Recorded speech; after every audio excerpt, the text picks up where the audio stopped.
that I feel like is needed. And so I've categorized them, kind of taking some things from David Kinnaman and other things I've studied. So the first thing I recognize is our church has to be a place where people can really encounter Jesus. Not a place where we have service. It's a place where people can encounter Jesus. Now, what we see sometimes is, I'm gonna break this down. We sometimes equate that with one or two things, right? Doctrine or supernatural events. Both of those are great. But in between that, did you smile at me when I came here? The Bible says this is Jesus.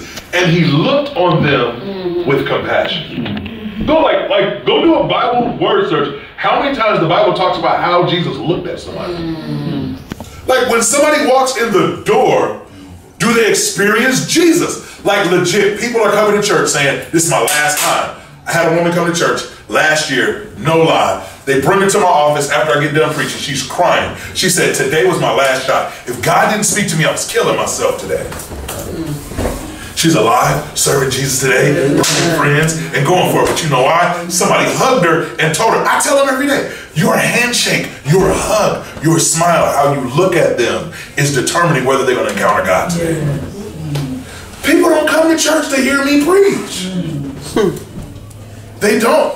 And even if they think they are, I heard your pastor can preach. They're not coming to hear me preach. What they're coming to get is what the experience you share with them. Ooh, pastor preached this message and it changed my life. They heard he preached this message. I'm gonna go hear him. He might be a good preacher. They missed the back part. It changed my life. Everybody's pastor preaches. But does everybody preach for transformation? Does everybody receive life change? That has nothing to do with my ability. That's something to do with an environment and atmosphere. You can't grow oranges in Boston. You know why? Have any agricultural people in here? Oranges don't grow in Boston. They don't, but why not? The climate. The what?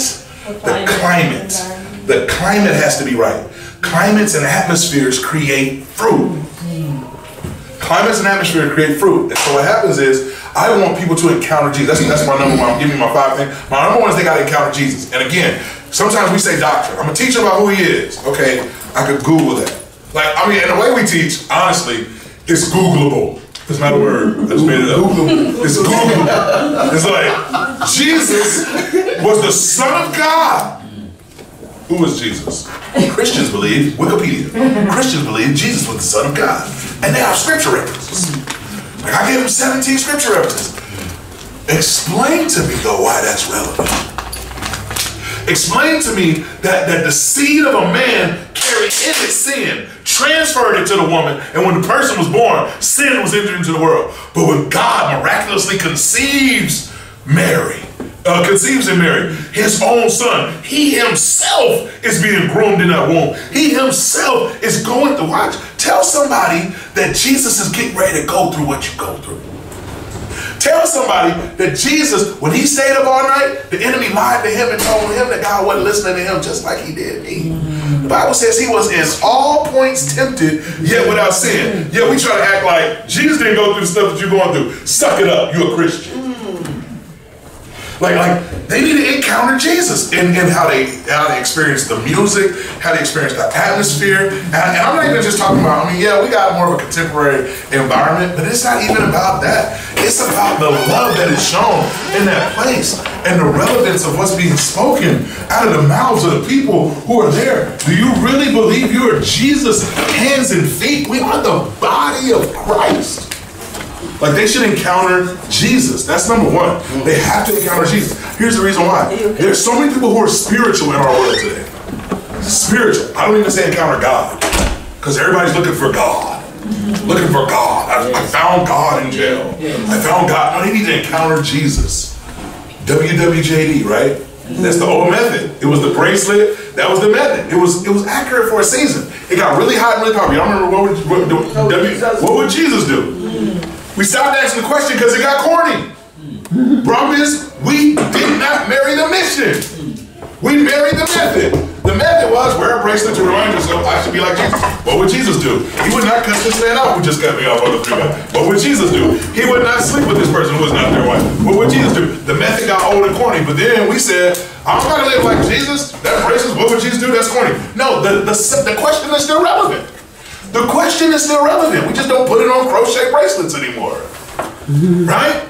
And what we have to do is we have to ask ourselves, look, not trying to tell somebody else. First, we have to ask, if somebody's going to encounter Jesus, then I have to ask myself first, will they see him in me? And I think the problem with, this is new to me at this moment, like the Lord's revealing to me. I think the problem with the church oftentimes is that instead of living like Jesus, we want to tell everybody else why they don't look like Jesus. And I think if we evaluate ourselves and say, do I look like when somebody sees me, do I actually look like Jesus? Do I exhibit all 9 fruit of the Spirit? Love, joy, peace, patience, kindness, gentleness, goodness, faithfulness, self-control, kindness. Like, am I kind?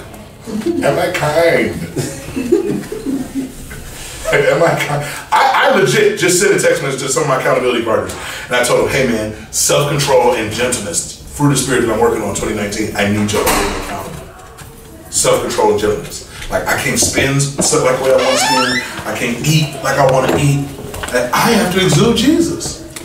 I have to be gentle. I'm not gentle. I apologize 17 times in this very meeting because of the way that I speak. I'm not gentle. I'm just not. But I'm working on it. I'm trying. Encounter Jesus. Number 2, meaningful relationships. Meaningful relationships. If you've ever met somebody who gets saved and they come to church and they're excited about what happens in the church, and people put them to work, and people tell them what they need to do, and they tell them where they need to serve, but people don't want to love them. And so what happens is, I go to the church because y'all are the people that are going to tell me that I need to not drink anymore or to get drunk. Use my theology. Y'all are the people that's telling me that I shouldn't shack and fornicate. Y'all are the people that's telling me that Jesus is Lord and that He does want better for me. He does have a purpose for me. Y'all are the people that's going to tell me that. So I keep coming back to hear that. The problem is, we don't do life together. Yes. We don't do life together. You have a one-directional relationship with me. You look at me and you tell me what's wrong with me, and you were waiting for me to get fixed. And so when I come, I feel like a project. So when I get saved, I feel like a project here. But when I go back to the projects, when I go back to the place where I'm from, when I go back to the place where I was delivered out of, they be like, oh man, you over at that church? And believe it or not, y'all think it's never. People in the world respect it. They gonna be like, hey man, you over at church? I'm so proud of you, bro. You getting your life together. Right? If y'all ever experienced it, you getting your life together. I'm so proud of you. And they're lighting up a blunt. And they say, so tell me about what's going on in your church, man. And the temptation, because they want to hear from them now. The temptation is, how do I fit into these meaningful relationships when the practices and the actions of my meaningful relationships don't line up with the people who call me a project? And what we have to create in the church are meaningful relationships. Like this generation, I told you they have unparalleled access, but they're also the generation, I'm talking about Gen Z, I'm not even on millennials. They're also the generation that feel the most alienated in human history. Like I have a nephew who's 18 years old. He's 18, and here's what he said. He says, they call me Uncle D. My name's Robert, but my middle name is Deshaun. My dad's name is Robert, so they call me D. That's my background. He says, Uncle D. He says, man, he was like, I love it, man. He comes to our church. I come to the church, man. The word is on fire. The worship is good. I just feel like I'm out of place. I mean, yeah, I told you, I'm the old guy in my church. He's 18, he feels out of place. It's not about age. It's about meaningful relationships. He didn't have any meaningful relationships. And I'm asking him, well, what are you looking for? He's like, man, my friends over here, I'm realizing, like, if I stay with them, I'm going to continue to do the things that I used to do. He's like, but they accept me. They want to know what's going on. He brings some of them to church. He comes over here, and he doesn't have any meaningful relationships. He feels alienated. He feels like he has access. He can go on Facebook and say he has 5,000 friends. But who does he call when he struggles? God. He can call me, and he does, and we spend great time together. And I'm his uncle though. Right. He sees me at dinner. I'm his pastor, but before I'm his pastor, he don't call me Pastor Robert. Right. He calls me Uncle D. That's called a meaningful relationship. And when we sit, and he calls me and he tells me these things, it's as his uncle. It's a meaningful relationship. I am 20 years older than him. I'm 20 years older than him. It's not my age that alienates him. It's how I engage with him that alienates him or receives him. And I think in the church, if we create meaningful relationships, like just look, again, talking about it's relevant for my present, and he's going to use it in my future. He gives me eternal life. That means, watch, everything that ever happened is working together for my good. And we know that all things. Can I drop some on y'all? Anybody take Greek in here? Y'all know what the Greek word for all is? All. He works all things, past, present, and future together for my good. Now, when I use that in a practical sense for a person that's standing in the middle, if I'm in this room and I'm looking and I say, hey, you know what? There's some wisdom ahead of me that I can glean from, right? I take my cues from eternal life. This is what I've been saved to. I can look ahead of me to gain some wisdom, but I can look behind me to gain some insight, foresight, wisdom even, knowledge, understanding. When's the last time we looked behind us to somebody younger to figure out what is, and I'm not just talking about the church on how to, because you know, we ask for advice from young people in the church. You know, we ask them, how do I reach more young people?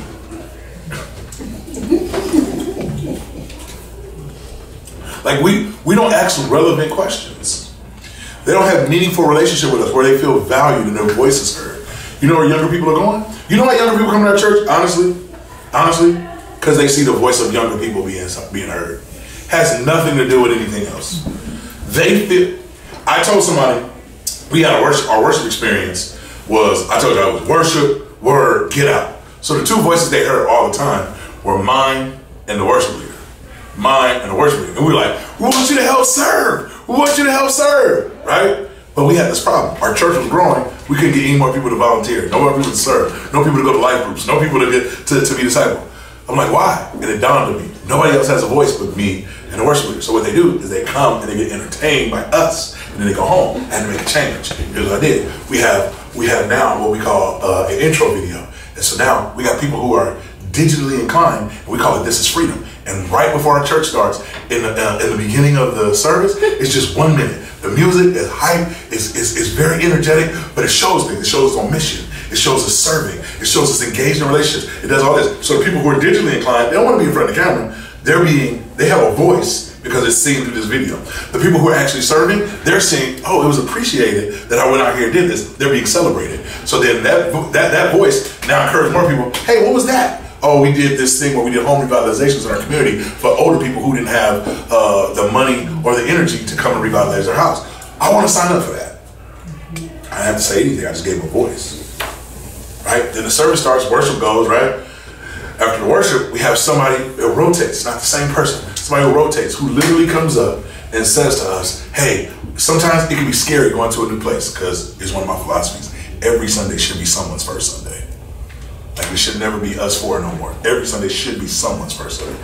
So we give them a roadmap for what's going on. But you know what that does too? It gives the new people an opportunity to say, hey, I know what's getting ready to come up. We're singing a couple songs. They're already kind of into this. It's kind of weird. If you're a non-church person, church is weird. I just want y'all to think about it. Like you're a non-church person. Like if I went to the Beyonce concert, I paid money to sing songs with Beyonce that I already knew.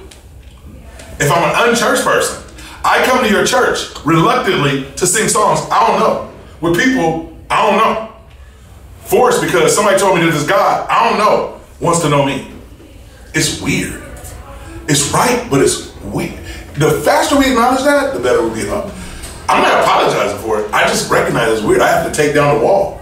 And so what I do is we give them an on-ramp. Hey, this is what's happening. We just sang a couple of songs to the Lord to let them know that we love them. You know, if you know Jesus, we encourage you to participate in this next part of our worship. And we just kind of explain it. Pastor's going to come up. He's going to give us a word from the Word of God. It's not his opinion. It's a message from the Bible. It's going to be relevant for your life. And it's going to be life-changing. Right? After this, we have a Live Free update. It rotates. You know what that tells people? I got a voice. I can stand up there and do that if that's what I desire. Then we have a video announcements. Everybody don't have the equipment to do all this stuff. I'm not saying do this. I'm just saying find ways to give people voices. The moment we switched our service to that, where we have worship, where we include a couple more voices, and the word, you know what happened? Boom. Not everybody wants to be on the stage, but they do know we need more people. They start serving. People are serving. The reason why our churches don't have young people's voices is because we don't give them an opportunity to have a voice. That's good. Meaningful relationships. Number 3. This is my favorite one. Cultural discernment. Cultural discernment. Long gone are the days where you can tell a person if they listen to Beyonce, they're going to hell. Ooh. This one ain't popular. Here's the problem. If I go to Neiman Marcus, they playing Beyonce. Your theology is off because I don't have no control over this. People need cultural discernment. They don't need to be hermits. What we have created in the generations before us are people who wore the longest dresses, the highest turtlenecks, the longest sleeves. They were the most isolated people in the world, and they were miserable. Mean. They were mean and miserable. Who said they were mean? Mean and miserable. And what happened is, if something from the world touches me, I'm going to die. Jesus, this is New Testament theology. We had an Old Testament view. If you touch the dead body, what happened in the Old Testament? You were unclean. The widow from Nain. Here's some theology for you. Jesus walks up. He touches a dead body. Did it make him unclean? Nah. Because greater is he that's, you got to take context of the scripture now. Greater is he that's in me than he that's in the world. I can touch this stuff without becoming unclean. I go to Neiman Marcus and I hear Beyonce. You told me I was going to go to hell if I heard it. I didn't have no control over that. So why am I serving a God who's holding me accountable for stuff I can't control? Yeah. So now our theology don't make sense. It starts unraveling. Now we start teaching stuff that's not biblical. We need to teach the Bible and what God's original. If you don't understand God, you limit God's power.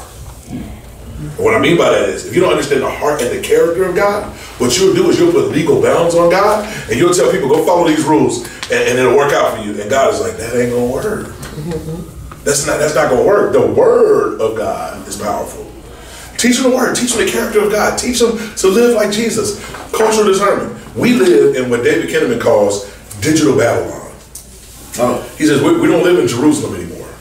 He said Jerusalem was where everybody served God, and all of the laws were godly, and everybody knew who God was, and everybody worshipped at the temple, and all the men went up to worship, all the men went up to worship, all the women did what they're supposed to do, all the women did, all the priests did the sacrificing. That's all they did. We live in Babylon. There are gods everywhere. And when you Shadrach, Meshach, and Abednego in the middle of the concert that Nebuchadnezzar decided to show, you were invited and you went. You know what you didn't do? You didn't bow down. And that sounds weird because y'all like, well, they didn't have no choice. They were slaves. Listen, we live in a world where I got a real vivid imagination, right? Some of y'all ain't gonna like, you ain't gonna like me after I leave here, but it's okay. I hear Shadrach, Meshach, and Abednego, Daniel chapter number 3. They say he builds this statue. They're gonna play music, and when they play music, you gotta fall down and you gotta worship. That's a very intentional direction. You need to fall down and you need to worship. So the music comes on. What if the music was good?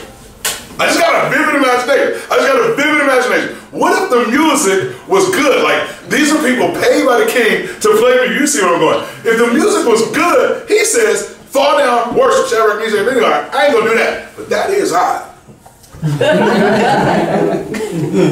Are they wrong for bobbing their heads if the instructions were to fall down and worship? They said we ain't gonna worship no other God. What if they bob their heads? I don't know. What I'm saying is cultural discernment says, I'm not gonna bow down to the stuff that you're saying in there, but that beat was fire. Let people acknowledge that art can be pleasing to the eye, but I don't have to agree with the artist's intention. I get it. That's not something that's popular in the church because we'll use all kinds of scriptures and stretch it. But answer this question for me. Like if I walked into a place and they were playing some music, I'm like, man, that beat is fire. Like, am I sinning? Because I enjoyed the aesthetic of something?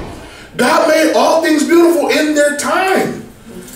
Now what I have to do is I have to teach my daughters like, hey, you know what I'm saying? You don't need to parade yourself around like this. So we don't celebrate it.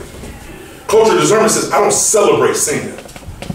But an acknowledgement of, man, she's talented. Or he has influence. We throw all of that stuff away. And then here's what happens though. The church realizes that it was popular. Here's what we do. When the beat was hot and our kids said the beat was hot, we told them they're going to hell if we listen to the beat. Then we give them a Christian rapper who copied the beat. Y'all, think about what we do. We give them a Christian rapper who copied the sound and said, do this. And they were like, when I said it was hot, you said I was going to hell. But we didn't like the message. You should have said that from the jump. I hope y'all heard what I'm saying. That's called cultural discernment. When your kid acknowledges something, or a youth or young adult acknowledges something, this is beautiful. Man, they are talented. And that is godly, that is God-given. It's God-given, although it's ungodly. Gifts and callings are given without repentance. Romans chapter 11, verse 29 says that. The fact that certain people have the vocal cords that they have, the devil didn't give them that voice. He planted a message in the heart, but he didn't give them the voice. You remember when God describes the devil in Ezekiel 28 and Isaiah chapter 14? He says there were timbrels and horns built into your throat. You know who can sing like nobody's business? The devil, but who made him that way? God did. What he used it for was satanic. What he got was godly. I told you, nobody gonna like that. That's called cultural discernment. I have to learn to show cultural discernment. I have to learn to be able to see what it is that God is doing in the culture that is Babylonian. We live in Babylon, y'all. We don't live in Jerusalem anymore. You know what the Bible said about Babylon? Jeremiah chapter 29, not verse 11. We love Jeremiah 29. For I know the plans that I think for you. You know what I'm saying? We like a spit on we like that King James. I know the thoughts I thinketh toward thee.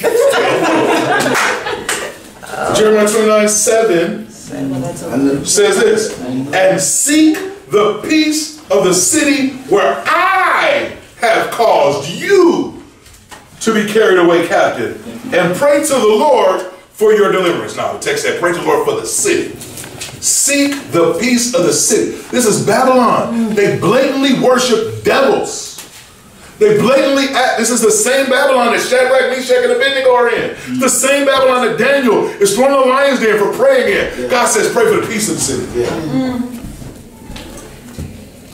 He then goes on to say, for thus says the Lord of hosts, the God of Israel, do not let your prophets and your diviners who are in your midst deceive you, nor listen to your dreams which you cause to be dreamed. For they prophesy falsely in my name. I have not sent them, says the Lord. But thus says the Lord, after 70 years are completed at Babylon, I will visit you and perform my good works for you and cause you to return to this place. He says, after 70 years. He's like, but while you in it, you better learn how to enjoy it.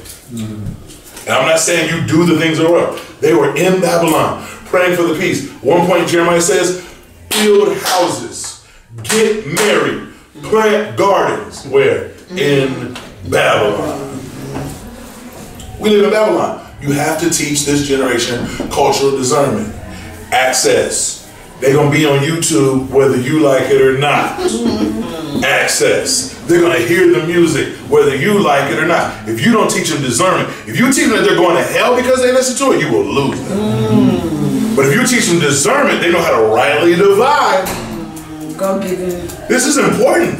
This is important. If we raise up, I talk to my daughters. I'm going to share with you something. Me and my daughters had an important conversation because they came home and said, one of their friends said a curse word. I said, what was the word? They said, I can't say that. I said, why? They said, because it's a bad word. I said, I'm telling you right now, I want to know what the word is, so I need you to say it so I can understand what it was. so here's their father asking them to say the word. But there was a lesson I was trying to teach them in it. She says the word and she shies away from it. I said, I thank God that you don't feel comfortable using that kind of language. I said, here's the issue though. I need you to understand that because it came out of your mouth does not mean that you are less valuable to God than you were before you said it. Now, here's what I need you to understand also. That this word culturally is rejected by people. It's a created word that's rejected by people culturally. I said, if the FCC don't let it on TV and it seems like something that's vulgar, God don't want us to use that kind of speech because it's vulgar, it's not a good representation of who he is. I was like, but let's talk about what a real curse is. We talk about cuss words. Cuss words, well, short for curse words.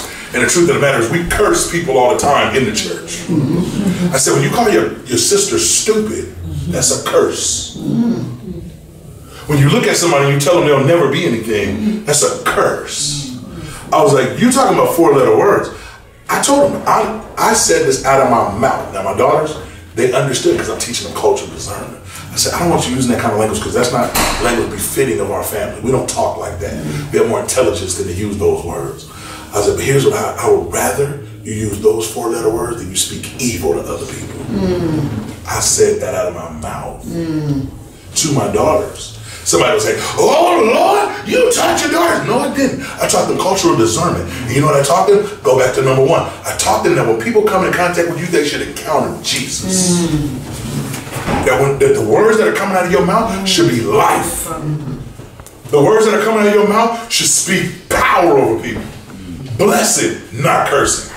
I taught them that, and they understand. You know what they did? They taught their cousins the same thing, and they all came back. And guess what they did though? They came back to me. My 8, 9, 10, 12-year-olds, my 2 daughters and their cousins, came back to me and they wanted to have a conversation with me about it. You know why? Because we have a meaningful relationship. I promise you, I ain't trying to teach y'all stuff I'm not trying to live. We sat down and we had a conversation about it. Why? Because I want them to have cultural discernment. Then the next thing is, I just talked about this is vocational discipleship. That's my number 4. Vocational discipleship. Listen. How many times have a student heard you talk about their grades, their job, what they need to be when they get older, and all this stuff like that, divorced from the calling that God has on their life? Because a calling is when you preach. A calling is when you teach Sunday school. A calling, right, is so super spiritual and anointed. The calling of God is on my life. You know what I'm saying? The boy who reads his Bible every week, you know what they tell him? Boy, you're gonna be a preacher.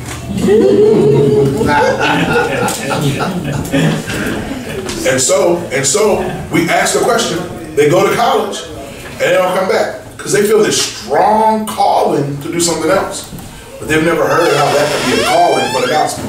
And I told you, my goal is to teach everybody that you plant a church in the business that you've been called to. Yep. You plant a church in the area in which you've been hired. Amen. You plant a church in that place. Here's the reason why. When you plant a church in that place, you now know that this is your calling. Here's the reality. How are we discipling people to utilize the things that they learn here in the most important and influential places of their life? My kids told me this. They said, Daddy, you realize, I was gone a lot that week, I was preaching. You realize we spend more time with our teachers than we do with you? It's true. Half the time they're at my house, they sleep. If you're a good parent, you put your big kid to bed at 8 o'clock. You're waking up at 6.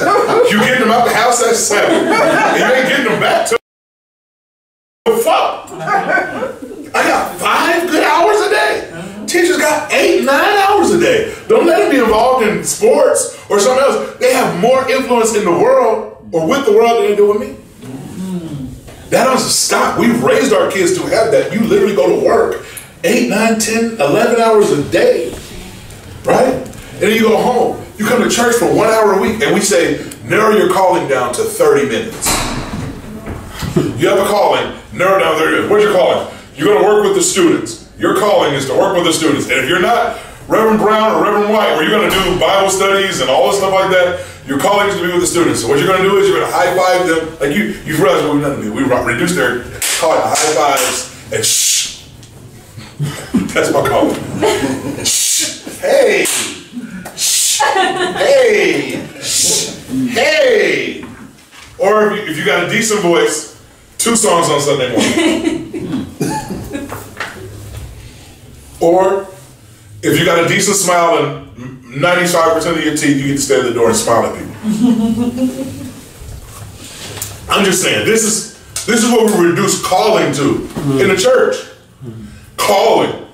Make sure your calling and election is sure. Nobody even sees this as like secure, like I've been called on purpose, on mission with God. Like this generation needs to understand God has a plan for you. And it is more than you coming to church and say, I am a pastor. I am not telling people not to come to church. But the call of God is bigger than coming to church. And here's the thing, when we talk about Harmony, that they still are looking for God, they're just not doing it at our churches. The reality is they realize this is the smallest part of my life. And if I can find what God wants me to do outside of here, I'll probably have a better chance of being discipled over here. There's a Bible study group called LIT. Have y'all heard of LIT in Dallas? It's young adults. They're attached to no church. Like no church. They listen to Mike Todd, and they got a dude that does Bible study with them. If y'all know who Mike Todd is, yeah. Like this dude, he's pastoring America's young adults right now. Yeah. Like legit. Him and Stephen Furtick via YouTube disciple everybody under 40. Half the time me too. You know what I'm saying? Mike Todd is younger than me. I met Mike Todd. He was like, man, I'm so grateful. I was like, no, man, I listen to your sermons, dog. Honestly, got true. There's a lit Bible study. They're not attached to anybody's church. They have a Bible study. They're like, listen to Mike Todd and all this like that. They're in Dallas. But they meet once a week or once every other week. It's like 65 of them. All of them under 35 probably. Like between like 19 and 30.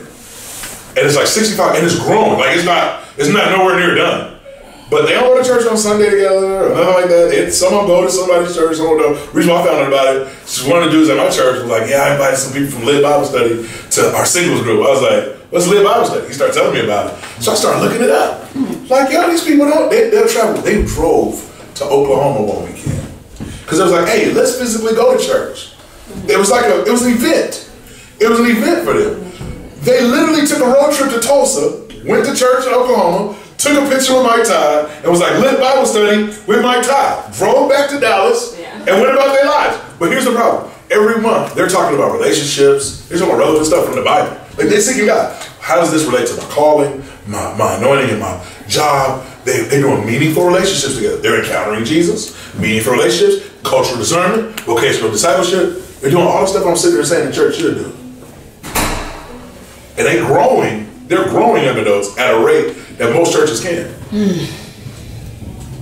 And here's what it is. They're seeing the relevance of God outside of the 1 hour a week at their home church, 1 hour a week at any other church.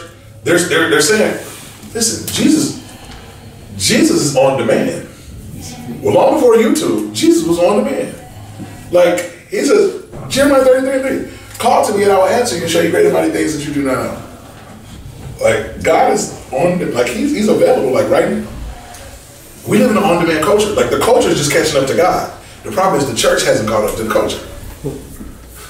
God says, call me and I'll answer you and show you great and mighty things you don't know. You know who copied that? Netflix. They said, you want to watch a movie? Type it in. It's right here, right now.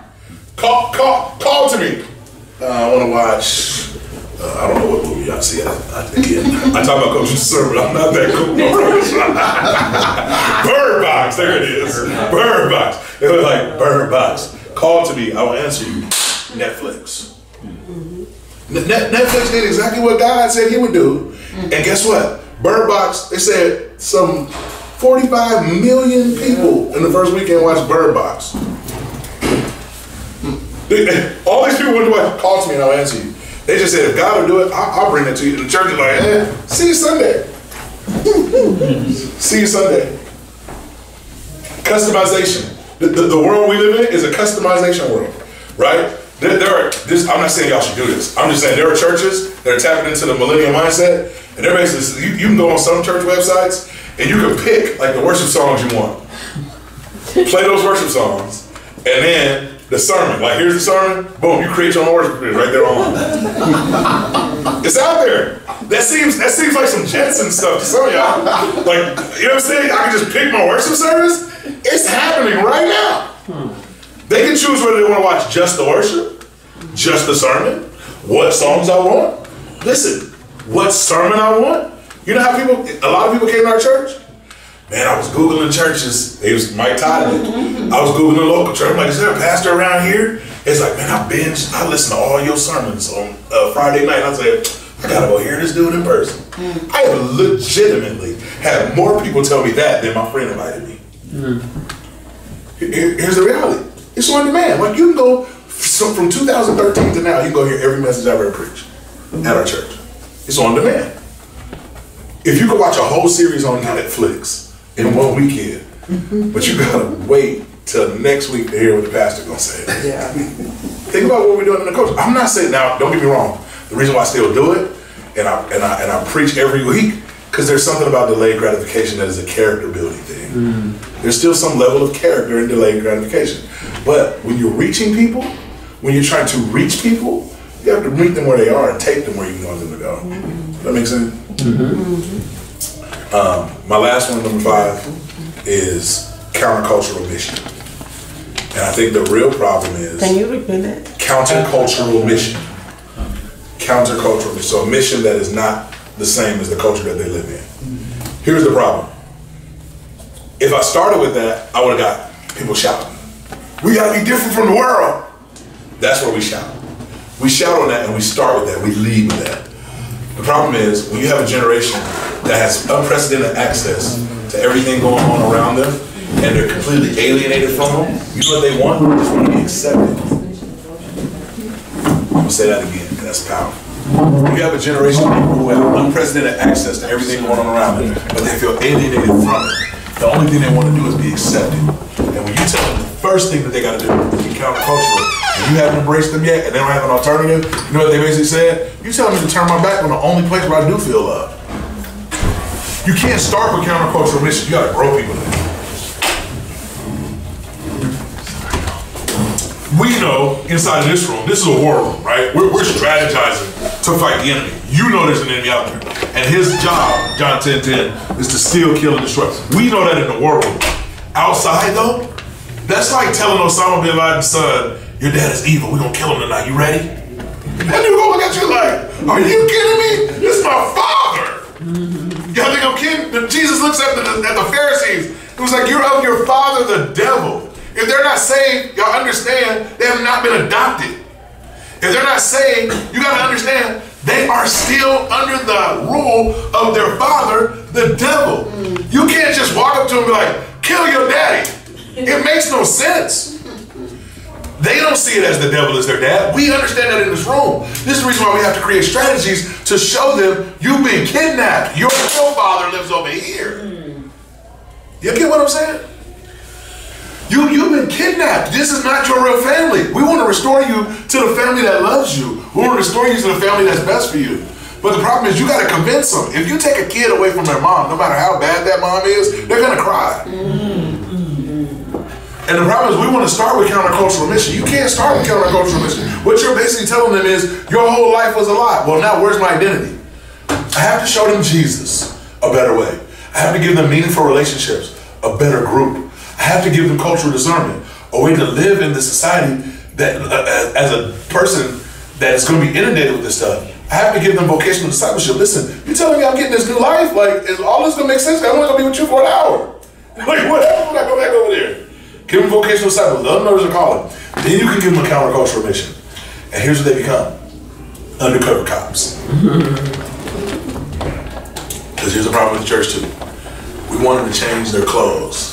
I love the undercover cop analogy because here's what happens. We want everybody to look like us. There's a uniform in the church.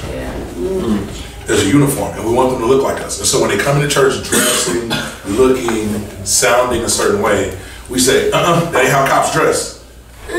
Undercover cops dress any kind of way of the people that they're trying to arrest. I'm trying to arrest some people. And so what happens is, I have to, let me be more spiritual. We have to become missionaries. Now be spiritual. Undercover cops, y'all influence. Yeah, missionaries go into a culture, they adapt to the culture in which they're going to share the good news. They don't just go in and be like, y'all know y'all going to hell, right? No, they say, hey, I go on a mission trip, they tell me, hey man, in this culture, if they give you a chair, sit down. I'm like, man, I'm 300 plus pounds. If I sit in that chair, it's gonna break. They say, you will insult them if you don't. They will be more apologetic if you break the chair than if you stand up and don't do it. I have to learn the culture. When I go into these places, I learn the culture. I concede my insecurities to the culture I'm trying to reach. Right? It's very practical. I'm a big man. Everybody in this village is tiny. When I sit down in this chair, they have not made it for me. That's very practical. And they look at me and say, that's not going to matter to them. I put all of me aside to win them. Here's the problem with the church. We're not missionaries. And we don't want to raise up missionaries. We want young people back to make them look like us. I want them back to send them back. I want you temporarily. I need you to be an undercover cop. I need you to be on the block. I need you to sound like, look like, be engaged. Let them think like, oh man, you're one of us. And then when the right time comes, everybody freeze. I'm with Jesus. You're under arrest. They ain't got no choice. They got to surrender. I want to raise up undercover cops. The problem is we want to change their clothes. We want to put them in uniform. You know what happens when a police officer comes into a neighborhood where people are afraid of the police? They run or they get quiet. Y'all heard? I'm from Los Angeles. They said that there were churches that were emptied out, Catholic churches, because they had a lot of Hispanic people in these churches. They felt safe in those churches, but then ICE agents started coming in their uniform. In their uniform. They said when ICE agents started coming, it started just kind of, I hate that he did this, this is very manipulative. He starts coming in his plain clothes, and hanging out, and building relationships, and talking to people. And after he built relationships, talking to people, he finds out things about them. He's able to take them out. Right? That's manipulative on that side. But man, it's kind of like what you're called to on this side. Go in, build relationships, talk to people, let them open up. And he say, hey, listen, you realize it's not where you're supposed to be. I'm snatching you out. I'm calling you out. Those 5 things I feel like are key. Now you got to do that in your own way, in your own church. They're general. I'm not giving you any specific steps like change your music.